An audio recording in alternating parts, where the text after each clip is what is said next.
નમસ્તે વિદ્યાર્થી મિત્રો, દ્રષ્ટિ ઇન્સ્ટિટ્યૂટના આ ઓનલાઈન એજ્યુકેશન પ્રોગ્રામની અંદર ફરી એકવાર આપનું સ્વાગત છે. તમે જાણો છો કે આપણે યુનિટ 1 એકમો અને માપનો, જેને યુનિટ એન્ડ ડાયમેન્શન્સ કહેવાય, એનો પાર્ટ 1 જોઈ લીધો. આ પાર્ટ 1 ની અંદર આપણે ભૌતિક રાશિ કોને કહેવાય એની ચર્ચા કરી. ભૌતિક રાશિના પ્રકારો જોયા કે ભાઈ મૂળભૂત ભૌતિક રાશિ કોને કહેવાય, પૂરક ભૌતિક રાશિ કોને કહેવાય અને સાધિત ભૌતિક રાશિ કોને કહેવાય. મૂળભૂત કઈ રીતના અસ્તિત્વમાં આવી, મૂળભૂત ઉપરથી સાધિત રાશિઓ કઈ રીતના બની, અને રાશિઓને જરૂરી એવા એકમો જોયા, અને તેની સાથે સાથે આપણે એકમ પદ્ધતિ પણ જોઈ, જે જુદી જુદી એકમ પદ્ધતિઓ એફપીએસ, સીજીએસ, એમકેએસ એકમ પદ્ધતિ જોઈ. મૂળભૂત રાશિઓ આપણે 7 જોઈ અને એના માટે પણ આપણે જુદા જુદા એકમો વ્યાખ્યાયિત કર્યા.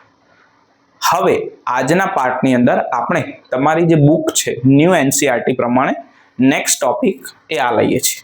હકીકતની અંદર મારે તમને પારિમાણિક સૂત્રો શીખવાડવા જોઈએ કે જે આની સાથેનો ટોપિક છે, પણ આપણે બુક પ્રમાણે જઈશું તો તમને થોડોક વધારે આઈડિયા આવશે. જો મારું કહેવાનો મતલબ કંઈક આવો છે કે અત્યાર સુધી આપણે ભૌતિક રાશિનો પરિચય મેળવ્યો, જેમ કે ફોર એક્ઝામ્પલ અંતર એક ભૌતિક રાશિ છે. તમે ઘણી બધી રીતે આને વ્યાખ્યાયિત કર્યું, લંબાઈ કહો, પહોળાઈ કહો, ઊંચાઈ કહો, બધું અંતરમાં જ આવે. એ અંતર બોલો આ શું છે? યસ, આ એક ભૌતિક રાશિ છે જે બધાને ખબર છે. પછી જુદી જુદી એકમ પદ્ધતિઓ જોઈએ આપણે પાર્ટ 1 ની અંદર. એની અંદર એકમ વ્યાખ્યાયિત કર્યો. તમને ખબર છે કે ભાઈ આ શું છે? તો કે ભાઈ આ એકમ છે. કેવો એકમ? તો કે ભાઈ એસઆઈ એકમ. હા કે ના? કારણ કે તમને ખબર છે કે ભાઈ અંતરનો એસઆઈ એકમ મીટર છે. અને હવે જ્યારે મારે કંઈક લખવાનું થાય, જેમ કે હું તમને એમ પૂછું કે આ જે સ્કેચ પેન છે કે પેન છે એની લંબાઈ કેટલી, તો લંબાઈ ઇટ્સ કોલ અંતર. તમે એને લંબાઈ કહો, પહોળાઈ કહો, ઊંચાઈ કહો, જાડાઈ કહો, ઊંડાઈ કહો, બધું કહો એ અંતરમાં જ આવે બેટા. તો હું તમને એવું કહું કે ભાઈ આની લંબાઈ કેટલી, તો તમે એમ કહેશો 10 મીટર અથવા તો 10 સેન્ટીમીટર. જો કે આ 10 મીટર જેટલી છે નહીં, પણ તમે એવું કહો કે ચલો આખા બ્લેક બોર્ડ, આ જે વ્હાઇટ બોર્ડ છે એની લંબાઈ કેટલી, તો કોઈ માપશે સ્કેલ લઈ અને માની લો કે 10 મીટર થઈ, તો હું અહીંયા લખીશ બેટા કે ભાઈ 10 અને યુનિટ શું મીટર. તો આપણે આનો પરિચય મેળવી દીધો, આપણે આનો પણ પરિચય મેળવી દીધો. આ શું છે?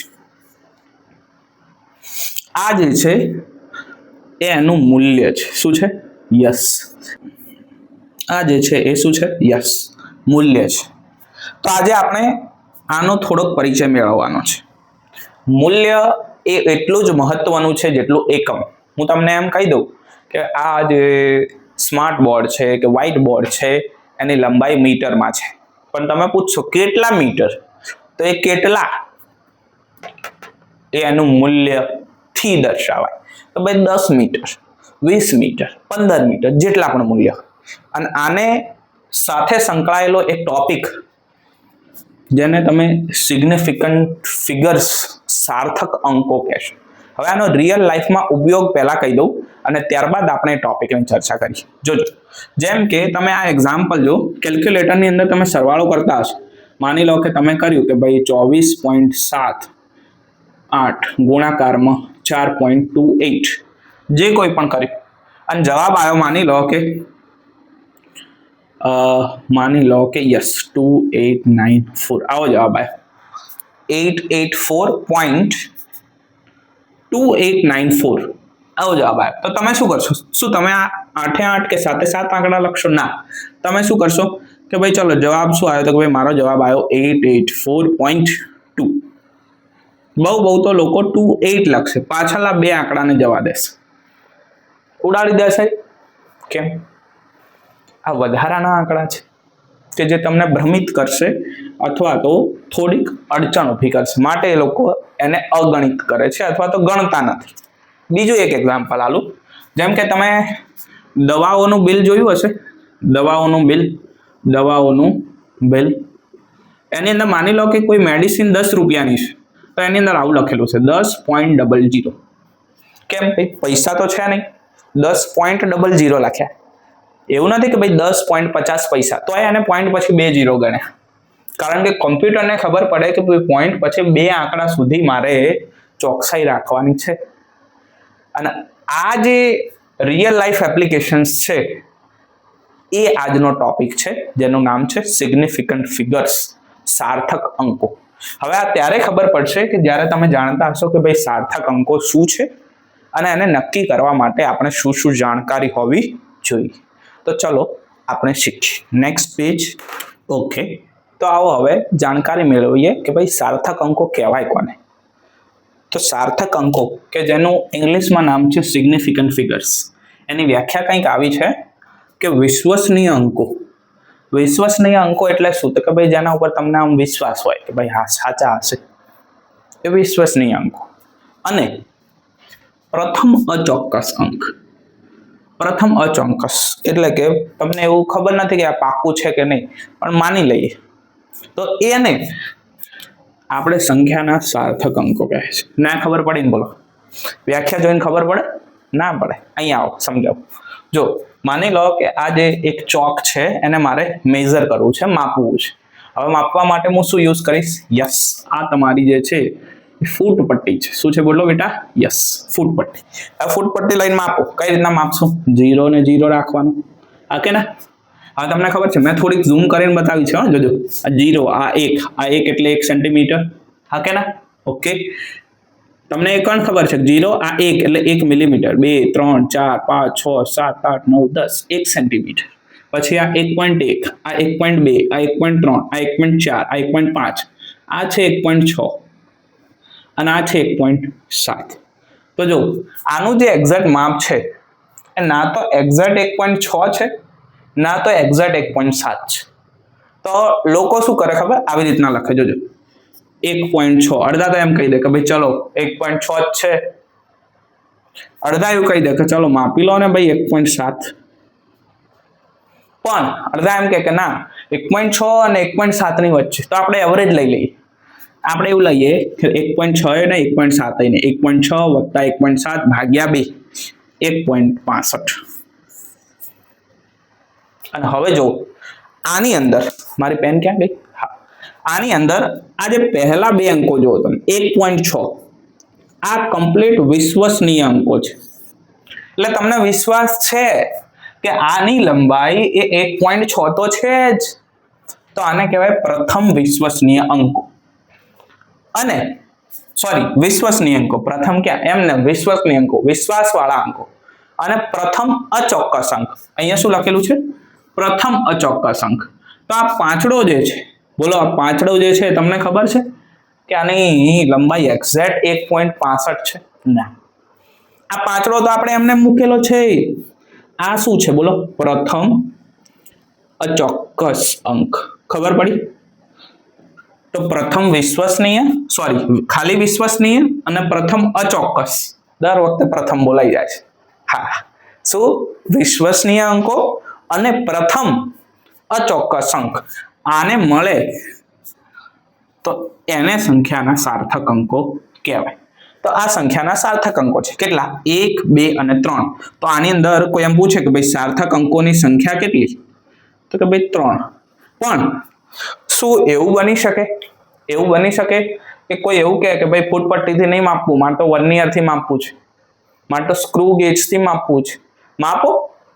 તો એવું કે ભાઈ 1.65493 આટલું બધું તો સ્ક્રૂ ગેજ નહીં હોય. ચલો આટલું રાખીએ.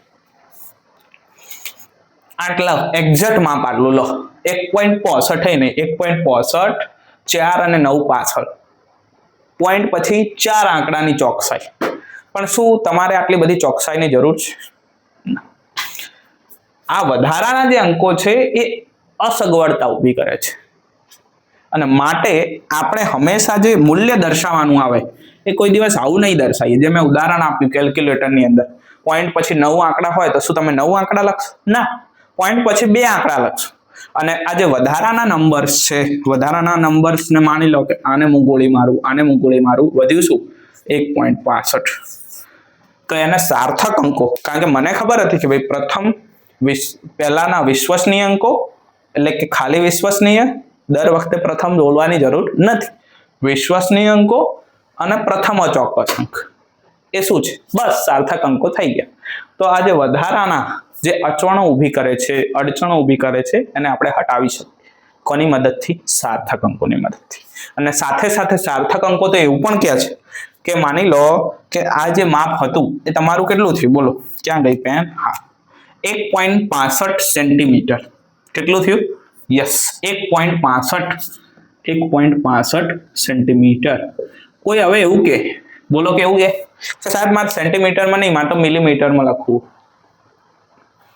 કોઈ એવું કે ભાઈ સાહેબ મારે તો સેન્ટીમીટરમાં નહીં લખવું, મારે તો મીટરમાં લખવું. આમાં પોઈન્ટ છે એટલે તમને ડાયરેક્ટ નહીં સમજાય. હું તમને એક બીજું ઉદાહરણ આપું જો, જેનાથી થોડુંક વધારે સ્પષ્ટ થશે. આ કેમેરાની અંદર કવરેજ છે ને આનું. ઓકે, ચલો 1 કિલોમીટર બરાબર મારે મીટર લખવા છે. કેટલા લખી શકાય? તો 1 કિલોમીટર બરાબર તમને ખબર છે કે 1 કિલોમીટરની અંદર 1000 મીટર આવે. અને મારું જે બીજું સ્ટેટમેન્ટ છે આ છે કે કોઈ પણ માપને તમે જ્યારે જુદા જુદા એકમોની અંદર પરિવર્તિત કરો, એટલે કિલોમીટરના જો મેં અહીંયા મીટર કર્યા, દેખાય છે કે નહીં? હા, કિલોમીટરના મેં મીટર કર્યા, તો પણ સાર્થક અંકોની સંખ્યા એ બદલાતી નથી. એટલે આની અંદર સાર્થક અંકો કેટલા છે? 1000 ની અંદર સાર્થક અંક તો એક જ છે. હું આ એકડાની વાત નહીં કરતો, તમે ભૂલશો તો ચલો હું 5 કિલોમીટર લઈ લો, તો 5 કિલોમીટરના મીટર કેટલા? 5000. તો આની અંદર સાર્થક અંકોની સંખ્યા એક જ છે અને આની અંદર પણ સાર્થક અંકોની સંખ્યા એક જ છે. હવે કઈ રીતના ખબર પડી સાહેબ કે આમાં એક જ છે? બોલો. અલા ભાઈ, સાર્થક અંકો નક્કી કરવાના કેટલાક નિયમો હોય કે કઈ રીતના સાર્થક અંકો નક્કી કરવા. આમાં કેટલા સાર્થક અંક છે, આમાં કેટલા સાર્થક અંક છે, આમાં કેટલા સાર્થક અંક છે, એના માટે અમુક રૂલ્સ નોર્મ્સ બનેલા છે. તો એ આપણે જાણવા જરૂરી છે. પછી આપણે કહી શકશું કે જો આમાં એક સાર્થક અંક, આમાં એક સાર્થક અંક, તો આ વસ્તુ સાચી છે કે જ્યારે આપણે એક એકમમાંથી બીજા એકમમાં બદલી કરીએ તો સાર્થક અંકોની સંખ્યા બદલાતી નથી. કઈ રીતના? આવો જોઈએ અને જાણવાના એકાદ નિયમો. ઓકે, ચલો તો હવે નક્કી કરી નાખીએ કે ભાઈ સાર્થક અંકો નક્કી કરવા માટેના કયા કયા નિયમો છે. તો મેં અમુક નિયમો અહીંયા લખ્યા છે. નિયમો ટોટલ 6 છે, એમાં મેં ભાગ પાડી દીધા. 2 નિયમો દશાંશ ચિહ્ન વગર વાળા અને 3 નિયમો દશાંશ ચિહ્ન વાળા. એટલે કે આ જે મેં પહેલા લખ્યા છે, તમને ખબર છે કે 2 પ્રકારની સંખ્યા હોય. જેમ કે હું અહીંયા લખું કે 100, તો આની અંદર કોઈ દશાંશ ચિહ્ન નથી. દશાંશ ચિહ્ન એટલે ટપકું. જેમ કે તમે આવું લખો 10.2, તો આ ટપકું જે છે એને કહેવાય દશાંશ ચિહ્ન. તો એક દશાંશ ચિહ્ન વગરની સંખ્યા અને એક દશાંશ ચિહ્ન વાળી સંખ્યા. તો બંનેના માટે નિયમો અલગ અલગ છે. તો ફિલહાલ આપણે આ પહેલા 2 નિયમો એ દશાંશ ચિહ્ન વગરની સંખ્યા માટે નક્કી કરીએ. આવો, બધા જ શૂન્યતર. હવે આ શબ્દ તમને નડશે. શૂન્યતર એટલે શું? તો અહીંયા લખી દઉં હું. શૂન્યતર એટલે શૂન્ય સિવાયના. થઈ ગયું સિમ્પલ. શૂન્યતર એટલે શું? બોલો. યસ, શૂન્ય સિવાયની જેટલી પણ સંખ્યા હોય એને શૂન્યતર કહેવાય. શૂન્યથી તર બધા જ અંકો એ સાર્થક અંકો છે. લો બોલો, કરી લો વાત. એક્ઝામ્પલ આપું. જેમ કે મેં લખ્યા 124. આમાં 0 છે કશે બેટા? ના. તો કેટલી સંખ્યા? 1 2 3. સાર્થક અંકો કેટલા? 3. સિમ્પલ. બધા જ શૂન્યતર અંકો, શૂન્ય સિવાયના અંકો એ સાર્થક અંકો છે. કોઈ એવું કે ભાઈ 2 4 8 9. લો બોલો હેડો હવે સાર્થક અંકો કેટલા? 1 2 3 4. શૂન્ય સિવાયની સંખ્યા છે આ બધી. ક્લિયર છે? તો પહેલો નિયમ તો બહુ જ ઈઝી છે. ચલો આવો બીજો નિયમ, દશાંશ ચિહ્ન સિવાયની. મેં પહેલા સ્પષ્ટતા કરી દીધી કે આ જે 2 નિયમો છે એ શેના માટે છે? યસ, દશાંશ ચિહ્ન સિવાયના નિયમો છે. દશાંશ ચિહ્ન સિવાયની સંખ્યામાં અંતિમ શૂન્યતર અંકની, હવે જો લોચા થયા, પહેલા હું સંખ્યા લખી દઉં એટલે તમને ખબર પડે. માની લો કે 2400 સંખ્યા છે. હવે જ વાંચ, દશાંશ ચિહ્ન સિવાયની છે? હા છે. અંતિમ શૂન્યતર એટલે છેલ્લી શૂન્ય વગરની. બોલો, છેલ્લું શૂન્ય છે? હા. આ છેલ્લું શૂન્ય છે? હા. છેલ્લી શૂન્ય વગરની કઈ? આ ચોગડો. અંતિમ શૂન્યતર, શૂન્યતરનો મતલબ મેં પહેલા કહી દીધો, શૂન્ય સિવાયની. આ ચોગડો શૂન્ય સિવાયની સંખ્યા છે. અંકની જમણી તરફના શૂન્યાંકો. તો જો ચોગડાની જમણી તરફના, આ પહેલો 0, આ બીજો 0, જમણી તરફના શૂન્યાંકો. શૂન્યાંકો એટલે શું? 0. 0 બનેગા હીરો. જમણી તરફના શૂન્યાંકો એ સાર્થક અંક નથી.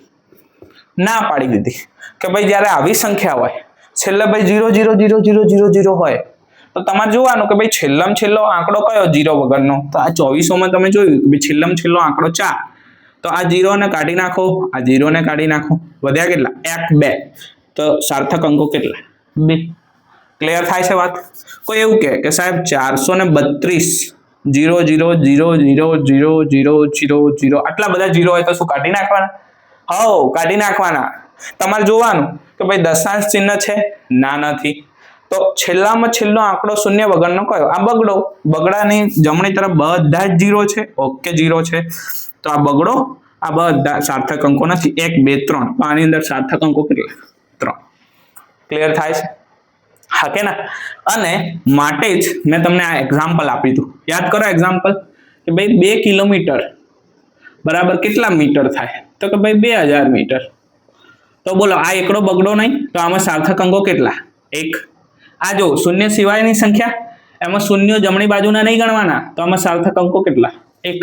તો મેં લખ્યું હતું કે ભાઈ જ્યારે નિયમોની અંદર એક એકમમાંથી બીજા એકમમાં રૂપાંતરણ થાય ત્યારે સાર્થક અંકોની સંખ્યા બદલાતી નથી. કોઈ હવે એવા પ્રશ્ન પૂછે કે સાહેબ આવું હોય તો શું કરવું? જોજો હા. કોઈ એવું કે સાહેબ લો 4032 વચ્ચે 0 હોય તો?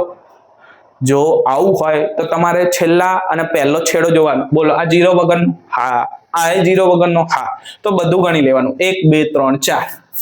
સાર્થક અંકોની સંખ્યા કેટલી? 4. ઇગ્નોર ક્યારે કરવાના થશે? યસ, ઇગ્નોર ત્યારે કરવાના કે જ્યારે ટપકું ના હોય, દશાંશ ચિહ્ન ન હોય અને જમણી બાજુ બધા 0 0 હોય તો એમને ગણવાના નહીં. In short. અને વૈજ્ઞાનિકો એવું કીધું કે ભાઈ આ તો બધું અસમંજસમાં આવે છે. તમે જ્યારે આવું કરો તો અમને તો તકલીફ પડે કે અહીંયા 4 આંકડા છે, અહીંયા 1 આંકડો છે, તો આની સાર્થક સંખ્યા 1, આની સાર્થક સંખ્યા 1. તો વૈજ્ઞાનિકે એવું કીધું કે કોક તો લાવવું પડશે, અને માટે એ લોકો 10 ની ઘાત લાવે. જો આને હું આવી રીતના લખી કે બોલો 2 કિલોમીટર બરાબર 2000 ને આવી રીતના લખાય ભાઈ 2 into 10 to power 3, એટલે 10 to power 3 એટલે 1000 મીટર. આવી રીતના લખી શકાય? હા. અને એના માટે એક નિયમ મેં અહીંયા લખ્યો છે. આ નિયમ બંને માટે છે, દશાંશ ચિહ્ન હોય કે ના હોય. કે જ્યારે સંખ્યાને ઘાતાંકીય સ્વરૂપમાં લખવામાં આવે, જો આ 10 ની ઘાત સ્વરૂપે લખ્યું 10 ની 3 ઘાત, તો શું કીધું છે નિયમમાં? ઘાતાંકીય પદ એ સાર્થક અંકોની સંખ્યાને અસર કરતા નથી. એટલે શું કીધું? બોલો આમાં સાર્થક અંકો કેટલા? 1. હવે તો આ સંખ્યા જ વધી ને, આમાં સાર્થક અંક કેટલા? 1. ઘાતાંકીય પદ તો અસર જ નહીં કરતા સાર્થક અંકોની સંખ્યાને. અને માટે આ નિયમ એક સગવડ ભરો એ વૈજ્ઞાનિકો દ્વારા આપવામાં આવે કે ભાઈ કોઈ પણ ઘાતાંકીય પદ લઈ લે, જ્યારે ઘાતાંકીય પદોની વાત આવશે ત્યારે ઘાતાંકીય પદ એ સાર્થક અંકોની સંખ્યાને અસર નહીં કરે. ક્લિયર છે? તો આ 3 નિયમો થયા. હવે કોઈ એવું પૂછ્યું કે સાહેબ ટપકું હોય તો? ટપકું એટલે દશાંશ ચિહ્ન હોય તો શું કરવાનું? આવો આ બાજુ. નેક્સ્ટ તો જોઈએ હવે કે ભાઈ દશાંશ ચિહ્ન હોય તો શું કરવું સાહેબ? બહુ મોટો પ્રશ્ન થઈ ગયો ને. તો નિયમ નંબર 4 આવો કે જો સંખ્યામાં દશાંશ ચિહ્ન હોય, આ બધા 3 નિયમો એ દશાંશ ચિહ્ન માટે જ છે. તો એ ગમે ત્યાં હોય, તમારે એવું જરૂરી નહીં કે ભાઈ વચ્ચે હોય, 1 આંકડા પછી હોય, 2 આંકડા પછી, ગમે ત્યાં હોય ભાઈ, ગમે ત્યાં હોય. 2 શૂન્યતર, હવે ખબર પડી ગઈ શૂન્યતર એટલે શું? બોલો શૂન્ય સિવાયની. યસ, 2 શૂન્યતર અંકોની વચ્ચે આવેલા બધા જ અંકો સાર્થક અંકો છે. એનો મતલબ શું? અહીંયા આવો. માની લો કે હું લખું 4.28009 લો. હવે જો ભાઈ ટપકું અહીંયા છે તો શું છે?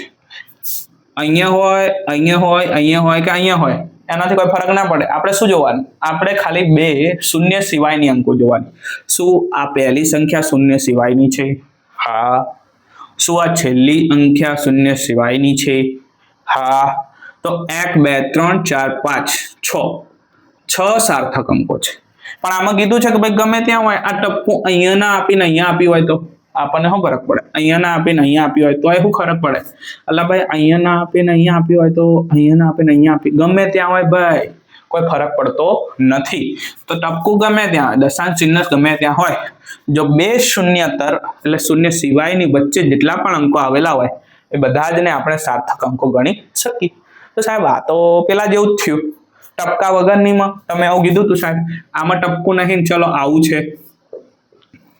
009 લો આ ટપકા વગરની તોય આમાં 6 થયા તો નિયમમાં ફરક ક્યાં આવ્યો? ફરક અહીંયા આવશે. જોજો હવે આગલો નિયમ વાંચો કે જો દશાંશ ચિહ્ન વાળી સંખ્યા સંખ્યામાં અંતિમ શૂન્યતર અંક પછી બધા જ શૂન્યાંકો સાર્થક અંકો છે. એટલે અહીંયા આવો કોઈ આવું કે ભાઈ 42.800 તો આ ટપકા વાળી છે. હવે ટપકા વગરની બતાવજો. સેમ સંખ્યા 42800 જો આ ટપકા વગરની આ ટપકા વાળી એટલે કે ભાઈ આ દશાંશ ચિહ્ન વગરની આ દશાંશ ચિહ્ન વાળી. હવે દશાંશ ચિહ્ન વગરનીમાં શું કીધું એમને કે છેલ્લા બે 0 એ સાર્થક અંકો નથી. અમાર તો સાર્થક અંકો નથી, આ નથી ને આ નથી, તો આમાં 3 આયા. પણ આ નિયમ શું કહે છે કે જ્યારે દશાંશ ચિહ્ન વાળી સંખ્યા હોય તો અંતિમ શૂન્યતર અંક છેલ્લો શૂન્ય વગરનો અંક આંકડો જ છે, આમાંય આંકડો હતો પણ આ દશાંશ ચિહ્ન વાળી છે તો એના બધા જ શૂન્યાંકો એ સાર્થક અંકો છે. એ અંક પછીના તો આ અંક પછી 8 પછી આ અને આ પણ સાર્થક અંકો છે. This is the difference between point numbers and without point numbers. દશાંશ ચિહ્ન વગરની અને દશાંશ ચિહ્ન વાળી. તો આમાં ટપકું છે તો 1 2 3 4 5 આ 0 પણ સાર્થક અંકો છે. ક્લિયર થાય છે? કોઈ આવું લખે કે ભાઈ 10.00 આ તમારા મેડિકલનું એક્ઝામ્પલ મેં આપી દીધું. તો આમાં 1 2 3 4 સાર્થક અંકો કેટલા? 4. અને માટે મેડિકલના બિલમાં પોઈન્ટ પછી 2 ટપકા આવે કારણ કે કમ્પ્યુટરને ખબર છે કે મારે પોઈન્ટ પછી 2 સાર્થક અંકોને મેનેજ કરવાના છે. જો પોઈન્ટ પછી કોઈ 50 પૈસા વાળી પણ દવા છે તો એનું એડિશન થઈ જશે અને અહીંયા પોઈન્ટ 50 આવી જશે. રાઉન્ડ ફિગર કરીને લોકો રૂપિયો કરી નાખશે, બિલ તો વધશે જ. અને માટે આવું લખેલું હોય છે. જો આનો આ જ પોઈન્ટ વગરના 1000 હોય તો 1000 ની અંદર કેટલા? there is no point and there is no point તો આ 0 એ સાર્થક અંકો નથી, ખાલી 1. ડિફરન્સ ખબર પડે છે બેટા? જાગો છો? ઓકે, ક્લિયર છે? અને માટે એ લોકો કમ્પ્યુટર વાળા જે બિલ બનાવનારા વાળા એ પોઈન્ટ પછી 2 સાર્થક અંકો મેનેજ કરે અને માટે જ એ લોકો ભલે 10 એ પૂર્ણાંક સંખ્યા છે તો એ પોઈન્ટ કરીને 2 0 લખે. નિયમ ક્યાંથી આવ્યો? નિયમ અહીંથી આવ્યો બેટા. ધોરણ 11 ચેપ્ટર નંબર 1 કે જો તમે ટપકું મૂકેલું છે, ગમે ત્યાં ટપકું મૂકેલું છે તો ટપકા પછી પણ ના 0 એ સાર્થક અંકો છે. તો નિયમ નંબર 5 અનુસાર આની અંદર સાર્થક અંકો કેટલા થઈ ગયા? 4 થઈ ગયા. અને હવે લાસ્ટ નિયમ કોઈ એવું કહે કે ભાઈ 1 કરતા સંખ્યા નાની હોય, લો ચલો આવો 0.029 આ 1 કરતા નાની સંખ્યા હોય અને દશાંશ ચિહ્ન હોય, સરસ. તો જમણી તરફના શૂન્યાંકો સાર્થક અંકો છે પણ ડાબી તરફના નથી. તો આ ટપકાવાળી સંખ્યા છે, યસ. 1 કરતા નાની સંખ્યા છે, યસ. તો આ ડાબી તરફના અહીંયા સ્પષ્ટ લખેલું ડાબી તરફના શૂન્યાંકો સાર્થક અંકો નથી. તો આ 0 એ સાર્થક અંક નથી, આ 0 પણ સાર્થક અંકો નથી. તો આમાં સાર્થક અંકો કેટલા? 2. પણ શું લખ્યું છે? જમણી તરફના છે. એટલે તમને કોઈ આવું કે કેવું કે અહીંયા 0.08090 લો આમાં આગળ 2 0 આમાં પાછળ 2 0 તો કયા 0 સાર્થક અંક છે અને કયા નથી સાહેબ ખબર ના પડી. તો યાદ રાખજો કે જ્યારે દશાંશ ચિહ્ન હોય, બોલો આમાં દશાંશ ચિહ્ન છે, હા. શું આ સંખ્યા 1 કરતા નાની છે? હા. તો આગળના 0 એ સાર્થક અંકો નથી. એટલે ચોપડીની ભાષામાં ડાબી તરફના શૂન્ય એ સાર્થક અંકો નથી, જમણી તરફના છે. તો આ 0 નથી, આ 0 છે. 1 2 3 4 5 તો સાર્થક અંકો કેટલા થઈ ગયા? 5 થઈ ગયા. ક્લિયર થાય છે અહીંયા બધી વસ્તુઓ? હા કે ના? તો જ્યારે 1 કરતા નાની સંખ્યા હોય ત્યારે તમારે યાદ રાખવાનું કે જ્યારે જમણી તરફના 0 આવશે તો એ સાર્થક અંકોમાં લેવામાં આવશે, પણ ડાબી તરફના જે 0 છે એ સાર્થક અંકોમાં લેવામાં આવતા નથી. તો ટોટલ આ જે 3 નિયમો છે એ દશાંશ ચિહ્ન વાળી સંખ્યા માટે થાય છે. સમજમાં આવે છે? અને આના માટે જ તમે એવું કહી શકો જેમ કે આ સંખ્યા છે, આ સંખ્યાને મારે આવી રીતના લખવું હોય 10 ની ઘાતની અંદર, કારણ કે 10 ની ઘાતનો નિયમ એ બંને માટે છે. તો બોલો આ ટપકાને હું અહીંયા ખસાડું 1 2 3 4 5 6 તો હું આને આવું લખી શકું 80900 10 to power 6 લખી શકાય કે ના લખી શકાય? ખબર ના પડી? એના માટે તમને 10 ની પાવર શીખવાડીશ, પછી તમને ખબર પડશે. જો ખબર પડતી હોય તો વધારાની પાવરને 10 ની ઘાતમાં મૂકી દો, 10 ની ઘાતમાં મૂકી દેશો તો વધારાની સંખ્યા એ સાર્થક અંકોની સંખ્યા સેમ આવતી રહેશે. 5 એ સાર્થક અંકોની સંખ્યા આવી જશે. જો ના ખબર પડે તો તમે આમ પણ કરી શકો. 1 2 3 4 5 આટલે ટપકું મૂકી દો. 809.00 5 સાર્થક અંકો થઈ ગયા. 10 ની ઘાત ગમે તે રહી. ક્લિયર થાય છે? યસ. તો આ જે નિયમો જે છે એ દશાંશ ચિહ્ન વાળી સંખ્યા માટે છે. ક્લિયર? એના ઉદાહરણો મેં તમને અહીંયા આપી દીધા. અને હવે જે મારે કહેવું છે તમને એ આ છે કે ભાઈ આના ઉપયોગો કયા સાહેબ? તમે તો કહી દીધું કે ભાઈ નક્કી કરતા અમને આવડી ગયું. હવે કોઈ પણ સંખ્યા આપો અમને, કોઈ પણ, અમે નક્કી કરી દઈશું કે સાર્થક અંકો કેટલા. લો, કરી શકશો તમે? કરી શકશો? ઓકે. તો તમે સ્વાધ્યાયની અંદર એક દાખલો આપેલો છે કે સાર્થક અંકો નક્કી કરો. એ જાતે ગણી જુઓ આ નિયમોનો ઉપયોગ કરીને. જો તમે નક્કી કરી શકતા હોય તો વાહ, પોતાની પીઠ ઉપર આમ શાબાશી આપી દેવાની. ઓકે. અને હવે હું તમને આમના ઉપયોગો શીખવાડું કે જે આપણે રિયલ લાઈફની અંદર ઉપયોગ કરીએ છીએ. જ્યારે આપણે સરવાળો કરીએ તો પણ સાર્થક અંકોમાં ફેરવવાનું થાય. જ્યારે ગુણાકાર ભાગાકાર કરીએ તો પણ સાર્થક અંકોમાં ફેરવવાનું થાય. અને એટ ધ એન્ડ જે પરિણામ છે એ કેવું હોવું જોઈએ? સાર્થક અંકમાં આવવું જોઈએ. એટલે શું? વિશ્વસનીય અંકો અને એક અવિશ્વસનીય અંક. એની સિવાયના આંકડા આપણે જોતા નથી. તો એના માટે આપણે નેક્સ્ટ સ્લાઇડ કરીશું. નેક્સ્ટ હવે આપણે આવી ગયા લાસ્ટ સ્લાઇડ ઉપર કે ભાઈ હવે તમે કરો સરવાળા બાદબાકી. અમને ખબર છે કે ભાઈ સાર્થક અંકો કહેવાય કોને, અને હવે જવાબમાં મારે કેટલા સાર્થક અંકો રાખવા તેના માટે લાસ્ટ બે નિયમ કે તમે શું કરો છો પહેલા મને એમ કહો. તમે જે ગાણિતિક પ્રક્રિયાઓ કરો છો, હવે ગાણિતિક પ્રક્રિયાઓ 4 પ્રકારની હોય: સરવાળો, બાદબાકી, ગુણાકાર, ભાગાકાર, ભાગુસભા. યાદ છે કે નહીં? તો કોઈ પણ ગાણિતિક પ્રક્રિયા લો, કોઈ લો, ગુણાકાર કે ભાગાકાર માટે, તો ગુણાકાર કરો કે ભાગાકાર કરો, નિયમ બંને માટે સેમ છે. ક્લિયર છે? શું નિયમ છે આવો જોઈએ કે જ્યારે તમે ગુણાકાર કે ભાગાકાર કરો ત્યારે જે તમારું અંતિમ પરિણામ હોય એની અંદર એટલા જ સાર્થક અંકો રાખવા. કોઈ પૂછે કેટલા સાર્થક અંકો રાખવા? અહીંયા આવો.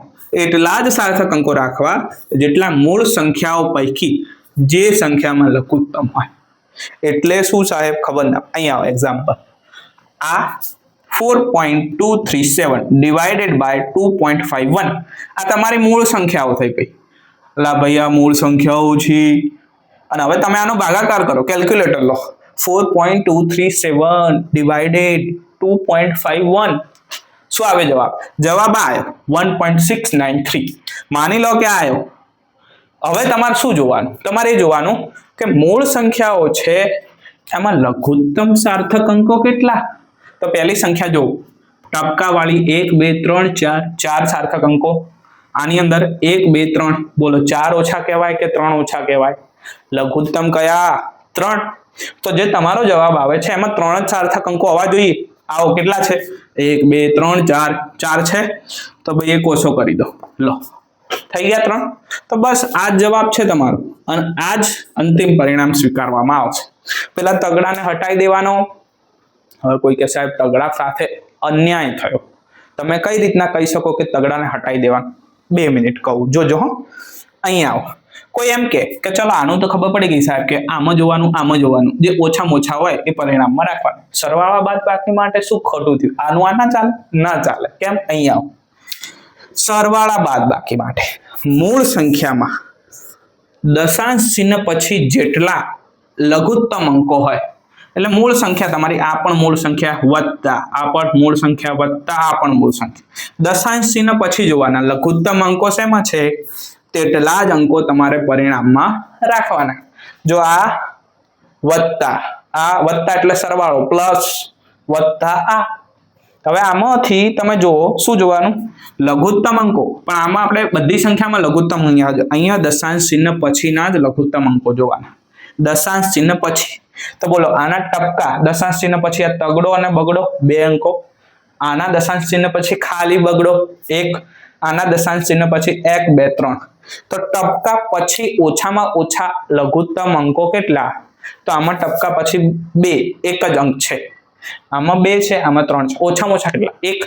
તો આમાં જે ફાઇનલ જવાબ હોય તમારો એમાં પોઈન્ટ પછી તમારો પોઈન્ટ છે એક જ અંકડો રાખવાનો. એટલો મતલબ કે આ એકડોય કોમનો નથી અને બગડોય કોમનો નથી. અને આ જે છે તમારો ફાઇનલ જવાબ છે. નિયમ સમજમાં આવી ગયો?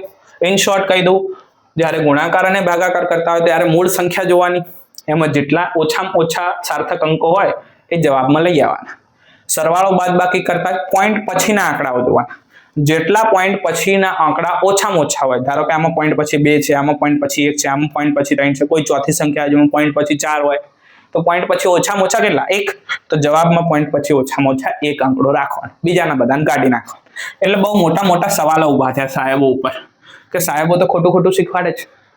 એવી રીત તો કઈ રીતના છે કે કાઢી જ નાખવાના. કાઢી નાખવા માટે તો કોક હોય ને, એમને એમ તો થોડા કાઢી નાખાય કે જો અંકો નહીં જોતા. કોઈ એમ કે મારે 2.3 લાખ રૂપિયા આલવાના છે, ભાઈ પોઈન્ટ પછી તમે એમ કહો તગડો કાઢી નાખો, તગડો એટલે 2.3 લાખ, 2,30,000 રૂપિયા થયા, તો 30 લાખની તો ખોટ ગઈ. કઈ રીતના તમે કહો કાઢી નાખાય? તો પછી લોકોએ વિચાર કર્યો કે હા વાત તો સાચી. તો અહીંયા આવો, એના માટે આપણે કંઈક નક્કી કરીએ. કાઢવા માટે ભાઈ એને રાઉન્ડ ઓફ મેથડ કહેવાય ઇંગ્લિશની અંદર, કે ભાઈ રાઉન્ડ ઓફ કરવા છે. જોજો કોઈ પણ ગુજરાતી ની અંદર શબ્દ છે કાઢી નાખો, ઇંગ્લિશમાં છે રાઉન્ડ ઓફ કરી નાખો. લોકોને ઇંગ્લિશ બહુ ગમે, પણ ભાઈ સાદી ભાષામાં અમે એવું જ કહીએ છીએ કે આને કાઢી નાખો. જોજો કે ભાઈ રાઉન્ડ ઓફ માટે તમારે શું જોવાનું? તો કે ભાઈ પહેલું જોવાનું કે જો સંખ્યા 5 થી નાની હોય, કેવી હોય? નાની હોય, તો એને ડાયરેક્ટ ટાટા બાય બાય કહી નાખો, કાઢી નાખો. કાઢી નાખો એને. જેમ કે ઉદાહરણ અહીંયા જો, જેમ કે આવું છે 2.421 આ સંખ્યા છે. હવે કોઈ એવું કહે છે કે અંતિમ પરિણામમાં મારે 2 જ સંખ્યા જોતી છે, તો શું થશે? તમે ચેક કરો, 1 ને 2, તો આ બંનેને કાઢવાના. શું આ 1 5 કરતા નાના છે? હા, તો ઉડાડી દો એને, ગોળી મારો. આ બગડો જો, શું બગડો 5 કરતા નાનો છે? યસ, ગોળી મારો. જવાબ શું આવ્યો? 2.4. આ બંને કિસ્સામાં એવી જ રીતો હતી. થોડુંક રિવાઇન્ડ કરીને પણ જોઈ શકશો. દરેક સંખ્યા 5 કરતા નાની. હવે બીજી વખત આવો, જો 5 કરતા મોટી હોય તો શું? તો આગળની સંખ્યામાં 1 ઉમેરવો. વાહ, ઉદાહરણ આપું જો 2.461 આ સંખ્યા છે. હવે કોઈ એમ કે સેમ સાહેબ મારે આમાં છેલ્લે તો 2 આંકડા જ રાખવા છે, તો ચેક કર આ એકડો એ 5 કરતા મોટો છે? ના, તો તમે ડાયરેક્ટ ઉડાડી દો, ગોળી મારી દો એને. છગડો તો 5 કરતા મોટો છે ને, તો શું કરશો? તમારે જો છગડાને હટાડવો જ હોય સાહેબ, તમારે જો આ છગડાને કાઢી નાખવો છે, તો તમારે શું કરવું પડશે? તો તમારે છગડાની આગળની સંખ્યા જો 4 છે, એની અંદર તમારે 1 ઉમેરી દેવો પડશે. તો છગડાને કાઢી નાખવા આગળનામાં 1 ઉમેરો, 2.5 ના 2.5 એને આપણે કહીએ રાઉન્ડ ઓફ કર્યા. શું કર્યા? રાઉન્ડ ઓફ કર્યા. તો કોઈ હવે એવું કે સાહેબ આ તો 5 કરતા નાની હોય, આ 5 કરતા મોટી હોય. લો 5 હોય તો અમારે શું કરવું? તો અહીંયા આવો, 5 હોય ને તો તમારે 2 વસ્તુ જોવાની. જો આપેલ સંખ્યા 5 છે, 5 સ્વયંભૂ છે, તો શું કરવાનું? તો તમારે જોવાનું કે ભાઈ 5 ની આગળ એકી સંખ્યા હોય તો એને એમ કાઢી નાખવાની. જો 5 ની આગળ બેકી સંખ્યા હોય, એકી બેકી ખબર પડે, 1 એકી, 2 બેકી, 3 એકી, 4 બેકી. જો બેકી સંખ્યા હોય તો એને એમ કાઢી નાખવાનું. પાંચડાને જતો રહે તું, કારણ કે આગળ બેકી સંખ્યા છે. અને જો પાંચડાની આગળ એકી હોય, કેવી હોય? એકી હોય, તો તેમાં 1 ઉમેરવો. અહીંયા આવો. જેમ કે સેમ એક્ઝામ્પલ આપું જો 2.45 લો, આવું છે સાહેબ. જો 2.45 એક્ઝેક્ટ 5 છે અને એમાં પાંચડાને કાઢી નાખવો છે, 2 અંકો જ રાખવા છે, તો ચેક કરો પાંચડાની આગળ બેકી સંખ્યા છે. જો પાંચડાની આગળ બેકી સંખ્યા હોય તો પાંચડાને રદ કરો, જવાબ શું આવશે? 2.4. પણ કોઈ આવું કે સાહેબ 2.35 લો, પાંચડો છે પણ પાંચડાની આગળ એકી સંખ્યા છે, તો શું કરવાનું? પાંચડાને કાઢવાનો, પણ એને કાઢવા તમારે અહીંયા +1 ઉમેરવો પડશે. તો જવાબ શું આવ્યો? 2.4. બંને બાજુ એક જ જવાબ આવે છે કે નહીં? હા કે ના? હા. તો આને આપણે રાઉન્ડ ઓફ મેથડ કહી શકીએ. રાઉન્ડ ઓફ એટલે રાઉન્ડ ઓફ કર્યા. આપણે નહીં કહેતા કે ભાઈ તમારે મને 1,11,000 રૂપિયા આપવાના છે, 1,11,111 રૂપિયા, તો રાઉન્ડ ઓફ કરી દો. રાઉન્ડ ઓફ કરીને કેટલા આપો? 1,11,000 આપો, 111 રાખો તમારી જોડે. આપણે આવું કહીએ છીએ કે નહીં કહેતા? કોઈ એવું કહે કે સાહેબ મારે 7 કરોડ અને 2 રૂપિયા લેવાના, તો આપણે 2 રૂપિયાને શું કહીએ? ઇગ્નોર કર્યા, ભાઈ જવા દો, 2 રૂપિયા, 7 કરોડ આપી દો. બસ એને જ કહેવાય રાઉન્ડ ઓફ કર્યું. ભાઈ આ સંખ્યા જુઓ તમે, 2.45 છે, એ કોની નજીક છે? 2.4 ની નજીક. 2.35 છે, એ કોની નજીક છે? 2.4 ની નજીક છે. તો બંને સંખ્યાઓ 2.4 ની નજીક છે, તો એટ ધ એન્ડ તમને 2.4 મળે છે. તો આને શું કહેવાય? રાઉન્ડ ઓફ કરેલી મેથડ કહેવાય. અને આની ઉપર જો તમે ગૌર કરી હોય, તમે તમને પહેલા એક્ઝામ્પલ આપ્યું કે હોસ્પિટલો વાળા 10.00 લખે, એટલે માની લો કે કોઈક આવું બિલ બન્યું, કોઈ દવા છે 4.3248 પૈસાની. તો જ્યારે અમને બિલ બનાવવાનું થાય ત્યારે એટ ધ એન્ડ અમાઉન્ટ કેટલી આવે? તો સરવાળાના નિયમ પ્રમાણે ગમે એટલી સંખ્યા પાછળ રહી, એમને તો પોઈન્ટ પછી 2 જ અંકો ઓછામાં ઓછા છે ને, તો આન્સરની અંદર 2, 3.14, તો બિલ તમારું 14 રૂપિયા અને 32 પૈસા જ આવશે. કારણ કે સરવાળાના નિયમ પ્રમાણે પોઈન્ટ પછી ઓછામાં ઓછા આંકડા, પોઈન્ટ પછી ઓછામાં ઓછા આંકડા 2 જ છે, તો આ બધાને ઓટોમેટિક કમ્પ્યુટર કાઢી નાખશે. તો એની અંદર પણ કમ્પ્યુટર્સની અંદર તમે જે બિલ બનાવો છો એની અંદર પણ સાર્થક અંકોનો એક સારો ઉપયોગ જોવા મળે છે. રિયલ લાઈફની અંદર પણ આપણે જેને કહી શકીએ કે ભાઈ રાઉન્ડ ઓફ કર્યા, રાઉન્ડ ઓફ કરવા માટે પણ આપણે એટ ધ એન્ડ તો એને સાર્થક અંકો, ઓછામાં ઓછા સાર્થક અંકો, જે બિનજરૂરી અંકો છે એને દૂર કરી નાખીએ, તો જે વધ્યા છે સાર્થક અંકો છે એના માટે જ આનો ઉપયોગ કરતા હોઈએ છીએ.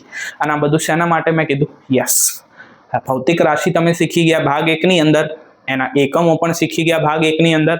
અને આ જે વસ્તુઓ બધી મેં કીધી એ મૂલ્ય માટે કીધી કે જ્યારે તમે એક મૂલ્યમાં બીજું મૂલ્ય એડ કરશો તો તમે આ વાપરશો, એક મૂલ્ય સાથે બીજું મૂલ્ય ગુણશો તો આ વાપરશો. અને એટ ધ એન્ડ જે તમારું મૂલ્ય છે એ કેવું હોવું જોઈએ? તો એના સાર્થક અંકો આવા હોવા જોઈએ, ઓછામાં ઓછા હોવા જોઈએ. એટ ધ એન્ડ જો રાઉન્ડ ઓફ કરવાની જરૂર પડે તો કરવાની.